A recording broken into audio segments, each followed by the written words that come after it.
Fala pessoal do nono ano, como é que vocês estão? Tudo bem? Foi bem legal a aula de Zoom sobre as aulas de Zoom hoje sobre refração e sobre ondas eletromagnéticas, e a gente conversou bastante sobre luz. E aí eu tenho aí duas partes que eu quero trabalhar com vocês. A primeira parte eu quero trabalhar uma apresentação em PowerPoint que eu elaborei para facilitar o entendimento de vocês sobre a dispersão da imagem, ou seja, como a imagem é formada, né, a característica de uma imagem em um espelho esférico, e depois trabalhar um pouquinho alguns exercícios e alguns conceitos que são bastante importantes, tá? Então, primeiramente, a gente vai entender um pouquinho sobre as imagens, para facilitar aí um pouco o entendimento de vocês, tá? Sobre o que a gente chama de espelhos com curva ou espelhos com curvatura, tá? Ou espelhos esféricos. O nome ele independe. Então, o espelho esférico, como eu falei para vocês, eles são na verdade parte de uma circunferência completa, tá? Só deixando bem específico para vocês que o espelho com curvatura, côncavo ou convexo, ele é feito a partir de uma parte de uma determinada curvatura de uma circunferência. Então, você consegue acompanhar aqui um trecho, apenas uma parte do que é uma curvatura. E é a partir daí que, por exemplo, você usa o conceito de lente. Então, as lentes, elas apresentam essas curvaturas nesse formato, para que depois ocorra o que a gente chama de refração da luz, para que a gente permita a entrada da luz visível de maneira correta dentro do nosso olho. Mas aqui a gente está falando de espelho, porque a gente está falando de reflexão da luz, tá? Então, a luz num espelho côncavo, polido por dentro, okay? E um espelho convexo, onde ele é polido por fora. Então, a reflexão vai acontecer na parte interna, onde os raios tendem a se concentrar no único ponto, e no caso de um espelho convexo, a luz tende a se dissipar em várias direções, ok? Então, só para vocês entenderem, né? Então, vamos lá. Entendendo um pouquinho sobre essa característica, né, de um elemento esférico, de um espelho esférico. Então, imagine uma enorme bola e eu retiro apenas um trecho dessa bola. Então, você tem o centro de curvatura, que é o centro da superfície esférica, o raio da curvatura, que é o raio dessa superfície, o vértice, que é o polo da calota esférica, o eixo principal, que é a reta definida pelo centro de curvatura. Na verdade, é essa região aqui, ó, é uma reta, ok? O eixo secundário, que é qualquer reta que passa pelo centro, tá? E o ângulo de abertura, que é o ângulo plano determinado por eixos secundários que passam por pontos diametralmente opostos ao contorno do espelho. Na verdade, só traduzindo, né? Esse ângulo de abertura é o quanto determinado raio consegue ou não passar pelo centro de curvatura, tá? Então, olha só. As características, vértice, tá? O eixo principal, tá? O eixo secundário, tá? Então, essa é uma característica global, aqui só voltando aqui para vocês, ó. E o ângulo de abertura é o quanto esse espelho, né, ele permite a batida dos raios, tá? Óbvio que quanto maior o meu ângulo, mais raios eles vão passar por esse espelho e refletir nesse espelho esférico. E aí entra o cara que desenvolveu a ideia, né, chamada condição de Gauss ou equação geral de Gauss. Os espelhos devem ter um pequeno ângulo de altura, né, 10 graus. Os raios incidentes sobre o espelho devem ser paralelos, tá? Ou com pouca inclinação em relação ao eixo principal. Então você tem que imaginar dois raios vindo perpendiculares, perdão, horizontais, né? Então, estão, desculpa a forma como eu comentei. Então, esses raios eles têm que vir diametralmente na mesma posição, então eles têm que vir horizontais e congruentes, ou seja, um ao lado do outro, tá? Inclinados em relação ao eixo principal e próximos do mesmo. Então, salvo, né, algumas recomendações, que a gente ainda pode estudar alguns casos, todos os espelhos esféricos obedecem à condição de Gauss. Eu não vou me aprofundar neste momento, ok? Tá? Exatamente porque isso vocês vão trabalhar bastante no ensino médio. O foco dos espelhos é a região, né, que incide paralelamente ao eixo principal e as direções dos raios passam necessariamente por o mesmo ponto, que a gente chama de foco, tá? Então, é assim que acontece, ó. Os raios vêm paralelos e eles, no caso de um espelho côncavo, tá? Lembrando que eu falei para vocês que é foco real, ok? E aí a gente pensa na imagem. E aqui você tem um espelho convexo, em que o foco, né, ele é o quê? Ele é a posição do raio paralelo. Lembrando que aqui, ó, por que esse vai e volta? Porque ele está a 90 graus, eu comentei isso com vocês. Em refração e reflexão, a 90 graus, o raio bate na mesma posição em que ele está, tá? Então ele vai e volta no mesmo ângulo. E aí aqui, paralelamente ele vem, bate e obrigatoriamente ele tem que passar pelo foco. Então a imagem formada, e essa é a nossa discussão hoje na brincadeira em nossa aula, eu falei para vocês que espelhos côncavos remetem a mim imagens reais e espelhos convexos remetem a mim a chamada imagem virtual. Então aqui como funciona, tá? Na realidade, tá? Com feixes paralelos, e o ponto que é a região do foco, tá? E no caso de um espelho convexo, percebam que você tem a abrangência da reflexão dos raios, tá? Paralela, mas você lembra que você tem que dar sequência ao processo, tá? Então você tem que dar sequência aqui na forma imaginária, tá? Então que é uma maneira ilustrada, real, tá? Feita em laboratório para uma percepção mais eficiente, ok? Formação da imagem, então, né? Então eu estou vendo aqui, a imagem é formada pelo encontro dos raios refletidos. Lembrando que eu sempre tenho um objeto, um observador, o centro de curvatura e o foco, tá? Então essa é uma característica aqui de um espelho que é côncavo, ok? Então o objeto libera uma luz, a luz bate, tá? Se a gente for pelo ângulo correto, tá? Você passa pelo centro de curvatura, ó, tá? Partindo do princípio pela equação de reflexão completa, que é a equação de Gauss, tá? E aí a imagem ela é formada nesse ponto onde o observador consegue enxergar, ok? Então aqui é o O de objeto e o I de imagem, tudo bem? Espelhos dos chamados raios notáveis, né? Vamos lá entender o que é um espelho côncavo e um espelho convexo. O raio de luz que incide na direção do centro de curvatura reflete sobre si mesmo, porque ele vem paralelo, tá?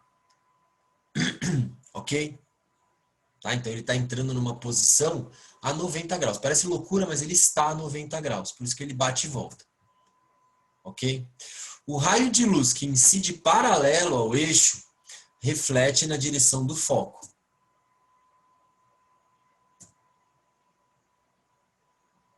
Ok?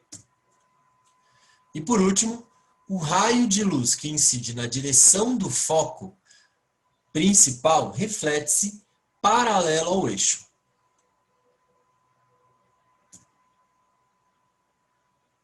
Ok? Então, essas são características importantes, né? Raios de luz que incidem sobre o vértice são simétricos, tá? Por quê? Porque eles estão associados ao diâmetro da esfera.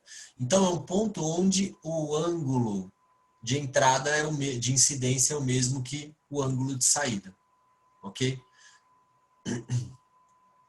Você pode fazer esse teste na sua casa, ok?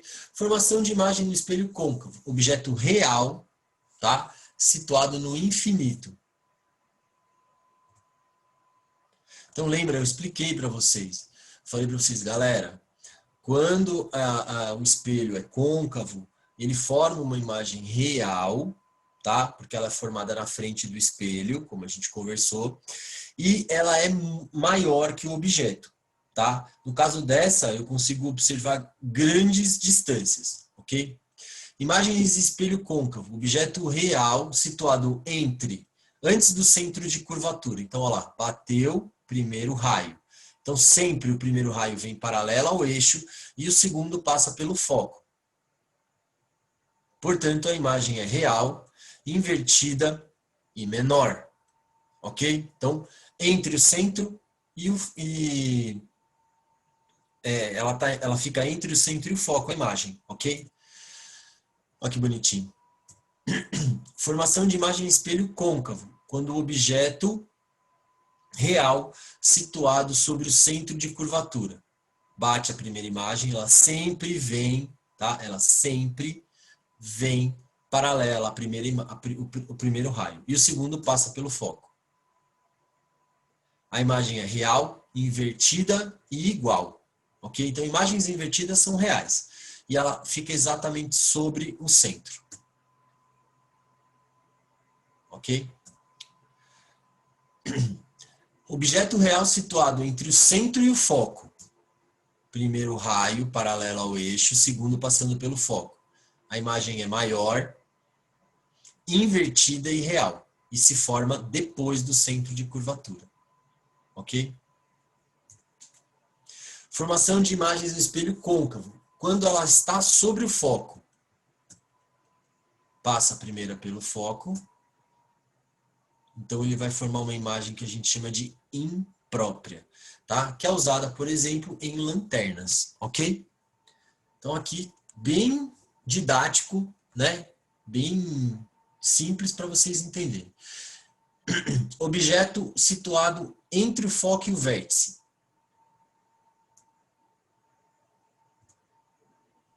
A imagem é virtual, tá? Direita e maior. É o que a gente chama de atrás do espelho, ok? Olha o tamanho da imagem. Gigante. Aqueles espelhos, aquelas casas de espelho são bem legais. Eu curto muito quando eu fico observando. Espelho convexo. Objeto real na frente do espelho. Bate a primeira, sempre paralela, passa pelo foco. Então, a imagem é virtual, direita e menor. Ok? Aí é uma questão mais de geometria, né? Que aí o professor de matemática também pode ajudar vocês nessa bagaça. Então, a equação de Gauss, ela é uma equação extremamente... Perceba que o espelho convexo, ele sempre vai dar o mesmo tipo de imagem, tá? Então, ele sempre vai dar uma imagem virtual para mim. Então, presta bastante atenção nessa característica. A equação de Gauss, né? O que ela fala? Ela fala sobre a distância focal, sobre a distância entre o objeto ao vértice, tá? P', que a gente fala, é a distância da imagem ao vértice, e o R é o raio do espelho. Pela convenção, se der positivo, é real. Se der negativo, é virtual, tá? Então, o foco, a distância focal, ela é o raio sobre 2. É a mesma coisa que o diâmetro, né, gente? Então, é só você lembrar do diâmetro. Diâmetro é 2 vezes o raio, tá? Então, aqui no caso, a distância focal, ela é o raio sobre 2. Tudo bem? Ampliação ou aumento transversal que a gente fala, é a ampliação. Quando você vai, por exemplo, né, fazer uma foto, e aí você vai lá, viu uma foto e tal, ele fala, eu quero aumentar essa foto de tamanho. Cara, o aumentar essa foto de tamanho é exatamente esse conceito. A ampliação é um número adimensional, ok? Que não é nada mais do que a imagem sobre o objeto, que é igual a P, tá? E aí vamos voltar aqui, ó. P, que é a distância do objeto ao vértice, e P', que é a distância da imagem ao vértice, ok? Então, a distância da imagem ao vértice e a distância do objeto ao vértice, ok? Então, vamos lá. Entender, por exemplo, um pouquinho sobre isso.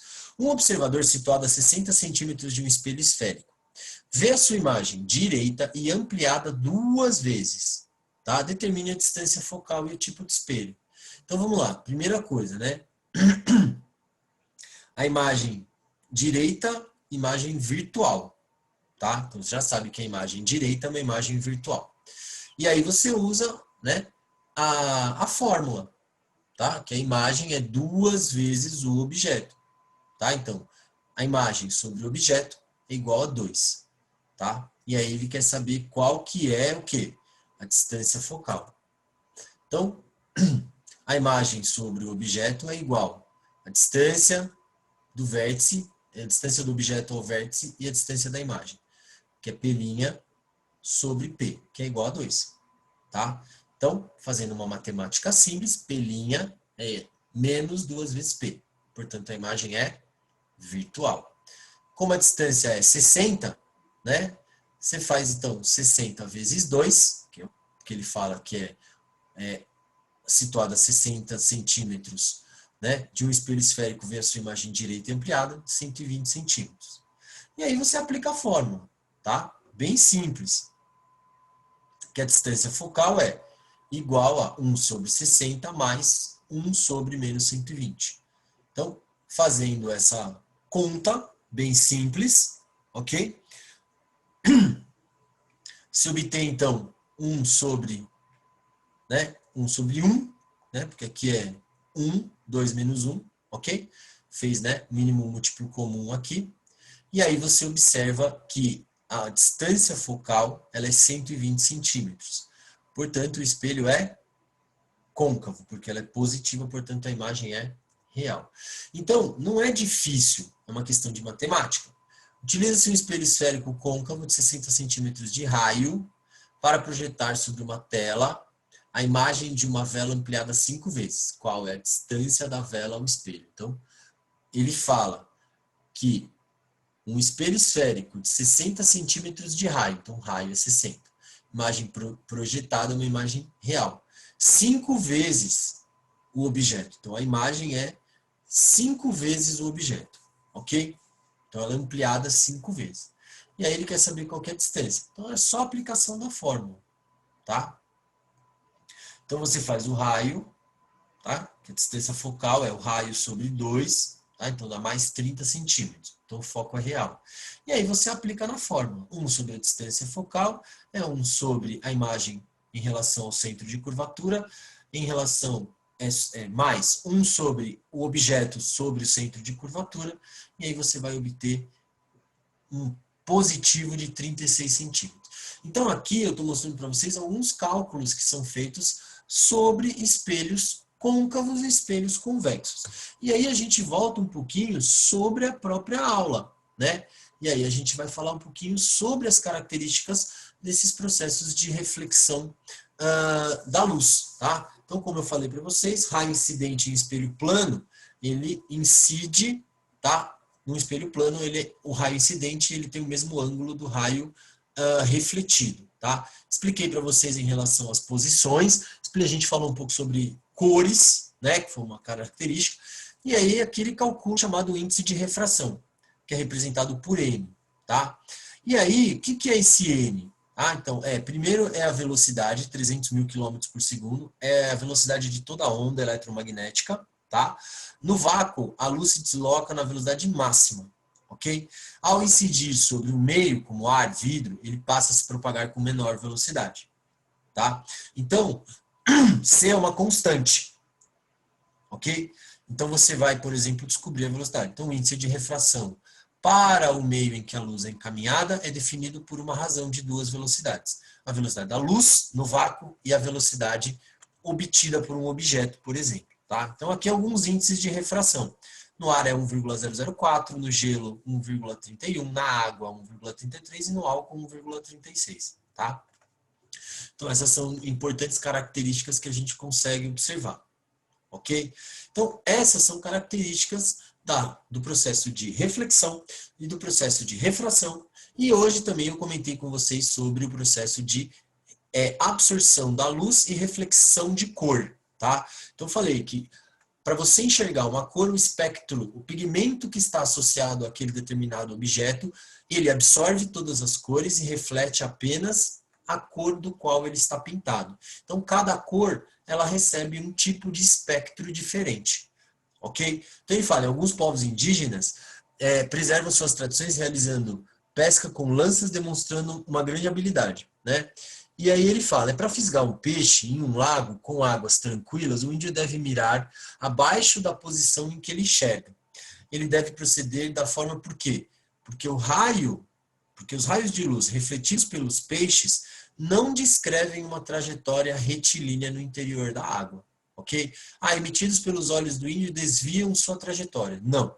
Espalhados pelo peixe. Não. Emitidos pelos olhos do índio. Não. São refletidos pelo peixe. A luz bate no peixe, tá? Passa pelo meio do ar para a água e reflete numa posição diferente. Por isso que o arpão ele tem que ficar o mais 90 graus possível, ok?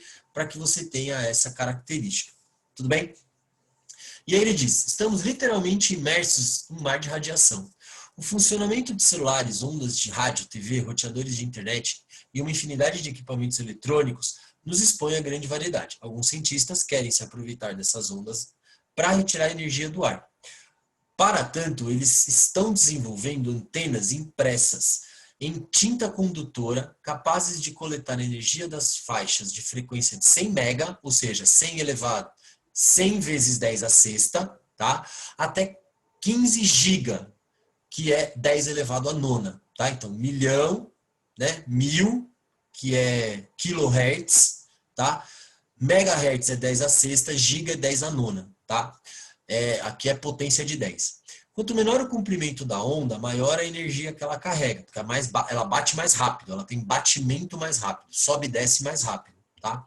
Quanto menor o comprimento de uma onda eletromagnética, maior a energia que ela carrega. Sendo assim, onde se espera obter mais energia?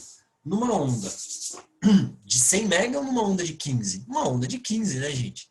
Quanto maior é a sua frequência, menor é o seu período. Portanto, ela tem maior batimento por segundo. Então, ela é uma onda mais rápida. Então, a onda de 15 giga é maior do que a onda de 100 mega, ok? Analisando o sistema apresentado a seguir, determine em que região deve se formar a luz emitida pelo objeto. Bom, é um espelho plano, galera. Se é um espelho plano, é muito simples, né? Deixa eu pegar aqui, ó. Vou usar uma tintazinha. Vocês sabem que o plano é bom de linha, né? Mas o objeto, que é um espelho plano, ele vai em linha reta e vai atingir. Aí você fala, pô, e o 3? Passo 3. Fala, por quê? Porque em um espelho plano, a imagem, o objeto e a imagem estão à mesma distância do espelho, tá bom? Lembra porque você se olha no espelho, ok? Então aqui é uma característica bem legal. E por último, por hoje, o porteiro de um grande edifício comercial observa a movimentação dos moradores que entram na garagem de um prédio por meio de um espelho convexo, convenientemente instalado. Ao ser questionado sobre a utilidade, ele afirmou, é ótimo, porque a imagem fica ampliada e consigo ver os carros. Então, na verdade, a imagem não fica ampliada. O que fica ampliada é a área, tá? Que é uma característica bastante importante para essa característica, ok? Então, é assim que funciona a estrutura do espelho plano e assim que funciona o espelho convexo. Beleza? Espero que a imagem tenha chegado até vocês aí, senão a gente refaz essa aula nessa porção final de compartilhamento de tela. Então depende um pouco de como funcionou o compartilhamento de tela. Se houve falha, fiquem sossegados, porque aí a gente vê isso na nossa próxima aula de Zoom, tá bom? Beijo, galera. Boa semana para vocês.